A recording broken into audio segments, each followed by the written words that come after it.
So I got an email this morning. I gotta pull it up. It's from Roku. I'm not kidding. It says, please review your Roku Ultra. Okay.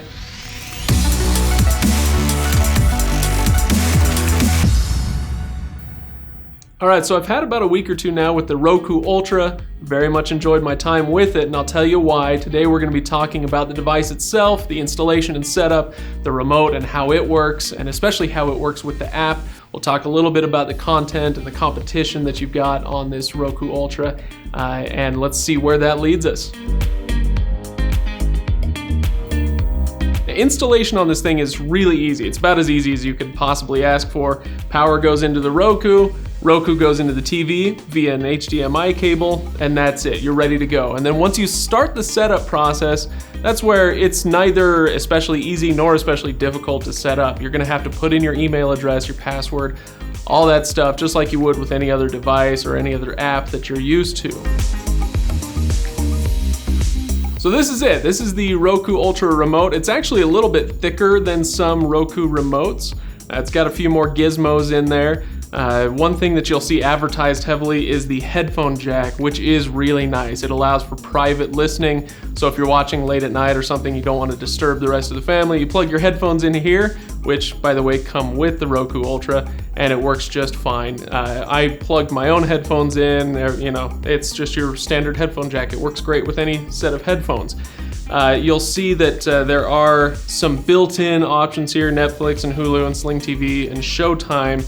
They're kind of pushing you toward those programs. Obviously, these companies pay Roku a lot of money to get these buttons on here, and that's no problem. Use them or don't, whatever. Now, where we get into kind of the funky territory, Roku Ultra has these two, an A and a B button.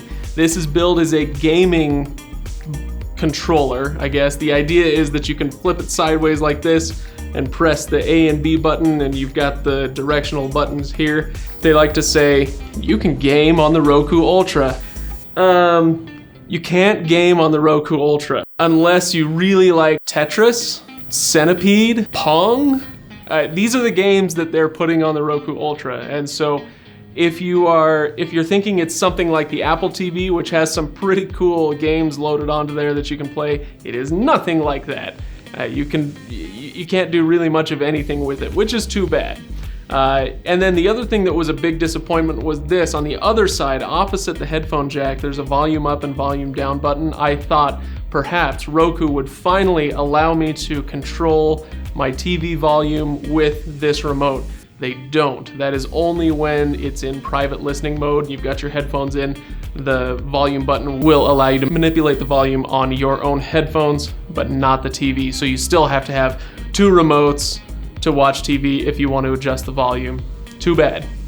Oh, and by the way, you might notice there is no little infrared lens here. That's because this is controlled by radio frequency rather than infrared, which is a little different from, well, it's a lot different from other Roku remotes and is a huge lifesaver. No more line of sight, needing to do that just to get it to work. You can point it anywhere you want. It's fantastic.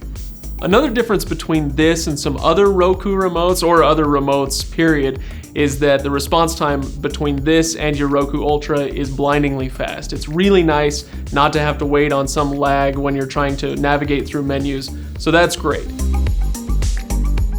Now, enough about the remote. Let's talk a little bit about the app. I mentioned that a little bit earlier, and the app is wonderful. The app will let you, it has a remote on it itself. So if you ever lose this thing, big deal, no problem, unless you really wanted to play Frogger on your Roku Ultra. But if you do lose it, you've got a remote on the app, and it does let you type in, say, your email address or your credit card info or whatever it is on that app. And depending on your phone, I assume you're using a smartphone because you've got that app, it'll let you do voice control as well. So if you want to search and you need to search the longest title in the world, The Lord of the Rings, The Fellowship of the Ring, you don't have to type that whole thing in. You just speak it into your phone, it'll search it for you. Now, as far as content goes on the Roku, that's where Roku really shines. You've got I think their marketing material says approximately 18 bajillion apps that you can download onto Roku, which is sweet. There are some exceptions to that if you are into streaming live TV. DirecTV Now has not yet built an app for the Roku, so you can't get that on there, but you can do Sling TV, obviously, it's built in right there. Sling TV, PlayStation View, you have those options for live TV. And then as far as not so live TV, everything basically except Apple stuff. So iTunes is out, but you do have a dozen other apps that you can use to download, to rent, or purchase movies for download. Now, that is my favorite, my absolute favorite feature on any Roku device, even the Roku Ultra. If you search for a movie, again, let's say we're searching for Lord of the Rings, obviously I need to watch Lord of the Rings. If I'm searching for that, it's going to pull up every app that has that available for rent or purchase, and it orders it by price. So I'm not stuck with one particular app telling me, this is how much you're gonna pay if you want to buy this or rent this. I get to choose which app I want to use to watch it, and it'll tell me how much I am gonna pay for it. It's incredibly nice. It's very, very convenient. Cannot recommend that feature highly enough. Go Roku. Now, as for whether we recommend the Roku Ultra, absolutely. It may not be worth $130. There's a bunch of other Roku devices, and one of the cheaper ones may be plenty good for your purposes, but I did love my time with it. Now, if you are really married to a certain ecosystem like Apple or Amazon, get their device and you'll be very, very happy because you already have all of your stuff with them. But if you're not, if you don't mind hopping around to different apps to find the cheapest deals on certain TV shows or movies, the Roku is where it's at. They've got you covered there. I very much, like I said, very much like my experience with them. Highly recommend it. If you're thinking about a Roku, you won't be disappointed. All right, guys, that's it. So that's the Roku Ultra. If you enjoyed this, give us a like or a follow, or if you have a different opinion, can't believe I'm about to say this, but leave a comment below and we'll be happy to engage with you there. Anyway, thanks for watching. See you guys.